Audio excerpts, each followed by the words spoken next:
Last time we had that session of like needs. We have different needs, uncertainty and different needs. So after knowing about that, like earlier I used to have, whenever my husband says anything, so I used to try to convince him that to my point of view.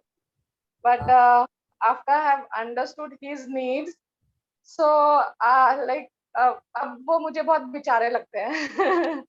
So I just don't react, and many a times his reaction is like, ये अब कुछ बोलती क्यों नहीं, हाँ ये react क्यों नहीं करती है. ये मेरी बात इतनी आसानी से कैसे मान लेती है. Good. तो अभी तो whack निकाले आप. You will have even more empathy towards each other. yeah, so like now life is much peaceful, and like because we are able to understand these aspects ना, sometimes when we are not able to convince, तो हम अपने perspective से ही सामने वाले को चाहते हैं कि वो भी सोचे. Correct. तो अब वो चीज दूर हो गई है.